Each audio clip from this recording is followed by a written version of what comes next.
Boa noite, Fran Machado. Muito feliz em ter você conosco aqui no programa Guinada. Boa noite. Agradeço pelo convite. É um prazer para mim poder estar aqui com vocês. Espero contribuir. Vai contribuir muito mesmo. O nosso bate-papo tem que ser envolto do tema feminismo, porque você é uma das maiores autoridades aí, pelo menos que eu conheço nas redes sociais, aí quando fala dessa temática. Eu admiro muito seus posts lá, compartilho sempre, e também você já produziu textos lá para o Quarto Poder, e isso é muito gratificante. Fran, vamos falar um pouco sobre feminismo, e no início eu até perguntei assim, qual seria a origem do feminismo para que você me respondesse, mas é um tema tão amplo, né, que precisaria de um programa inteiro para falar só de feminismo, né? Então vamos se atentar aí a alguns temas que vieram acontecendo recentemente, mas se você mais para frente topar, a gente chama você para um programa inteiro aqui falar sobre feminismo. Você topa ou não? Claro que eu topo. Pois bem. Agora também vale ressaltar também essa questão, né? Feminismo, esse termo feminismo é para toda mulher? Toda mulher ela precisa ser feminista, na sua opinião, não? Não, claro que não. Para mim, toda mulher precisa ser feminina. Ao contrário do que o feminismo prega, que é a distorção de valores e da identidade feminina, a mulher ela não necessariamente precisa ser feminista, porque o feminismo nada mais é do que um grupo político, da qual a gente vê aí que é mais ainda um grupo político de esquerda, sem nenhum ideal de direita. Então, onde a gente vê a desvalorização da feminilidade e da masculinidade, onde a gente vê uma total inversão de valores, uma total sexualização de mulheres, de homens e até mesmo de crianças. Então, toda mulher precisa ser feminina e jamais aconselharia o feminismo. Maravilha. A sua explicação ela já traz um panorama do que é, do seu pensamento, né? Seus estudos aí, mas eu queria também trazer para que você pudesse comentar, Fran, algumas notícias que vieram acontecendo, como por exemplo, lá na Colômbia, a justiça libera o aborto em gestações em até 24 semanas. O Tribunal Constitucional da Colômbia decidiu nesta segunda-feira 21, essas são notícias das semanas que passaram agora, a descriminalização do aborto até a 24ª semana de gravidez. Com a sentença emitida pela Corte, as mulheres poderão decidir sobre a interrupção da gravidez por qualquer motivo até no 6º mês de gestação, sem serem punidas por isso. Anteriormente, o aborto só era permitido lá na Colômbia, no país, em casos de estupro, se a saúde da mãe estivesse em risco ou quando o feto apresentasse uma má formação que comprometesse a sua sobrevivência, nos moldes do que já era aplicado aqui no Brasil também. A partir de agora, a conduta de aborto só será punível quando for realizada depois da 24ª semana de gestação, informou o tribunal. Então, após esses 6 meses de gestação, vigoram as condições já fixadas anteriormente pelo tribunal, afirmam os juízes. Com a decisão, a Colômbia tornou-se o 5º país na América Latina a flexibilizar o acesso ao aborto, que é permitido na Argentina, no Uruguai, Cuba, Guiana e no México. A autorização é até a 12ª semana em algumas regiões. Então é até mais grave. Qual a sua opinião sobre isso, Fran? Não sei se você pode acompanhar mais de perto aí, pode trazer mais detalhes de sua situação. Eu vi muitos vídeos de mulheres comemorando, né, infelizmente, a morte de crianças no ventre. No caso, eu vejo assim, ó. Quando a gente vai tratar sobre a questão do aborto, a gente tem que falar também sobre a questão da mulher e, com certeza, da criança. Mas, nesse caso, eu não considero nem aborto, eu considero assassinato no ventre. Aborto, para mim, é só espontâneo.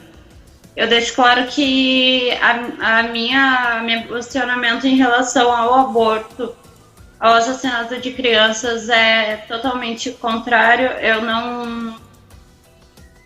não vejo cabimento em nenhum momento, seja qual for a primeira, a segunda semana. Para mim, a partir do momento em que houve a fecundação, ali já há uma vida.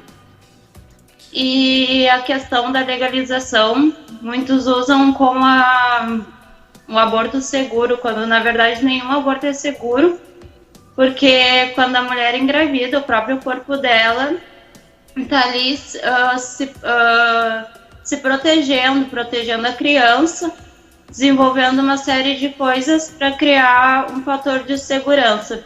E quando isso é interrompido, causa prejuízos tanto para a mãe, principalmente também, obviamente, para a criança, mas prejuízos aí a gente tem várias pesquisas que mostram que tem bastante prejuízos emocionais, danos emocionais, como depressão, ansiedade, a mulher fica muito mais propensa ao uso excessivo de álcool, a drogas, então é uma questão também de saúde da mulher. Muitas pessoas perguntam, é pró-vida, então por que não defende a mulher? Quando a gente é pró-vida, a gente está defendendo tanto a mulher, mas principalmente o bebê que está ali indefeso, incapaz de se defender.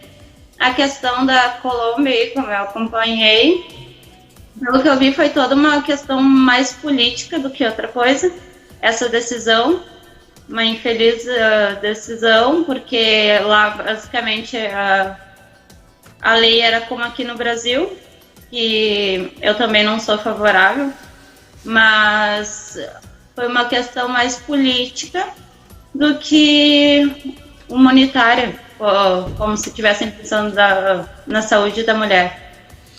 Sim, sim. Eu queria até te perguntar, né? Na notícia aqui que eu li, fala que existem vários países que a aprovação do aborto também já foi concedida. Você acha que no Brasil seria possível, as feministas teriam força para aprovar isso no Congresso Nacional, Fran? Olha, isso muito depende também das eleições desse ano, mas eu acredito que, infelizmente, poderia acontecer sim. Tem um detalhe também, né, Fran? Eles não conseguiram por meio do Congresso de lá, foi por meio da Suprema Corte. E aí não Exatamente. Quem vigia, o vigia. É aquela história.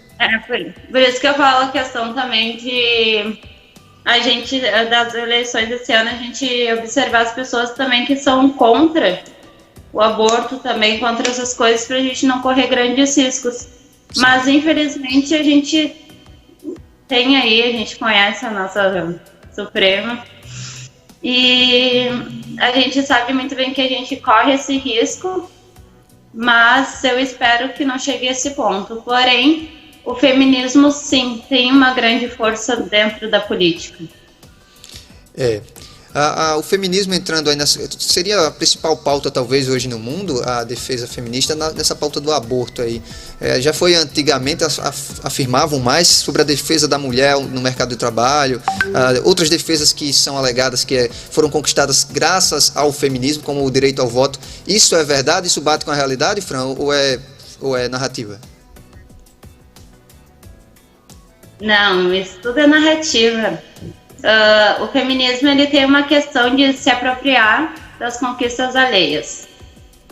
Direito ao voto, a inserção da mulher no mercado de trabalho, tudo foram concedidas por homens, mas não por pressão do feminismo, tanto que na Revolução Industrial, quando as mulheres começaram a trabalhar, foi mais por uma questão de necessidade, porque os homens estavam indo à guerra e faltavam mulheres no mercado de trabalho.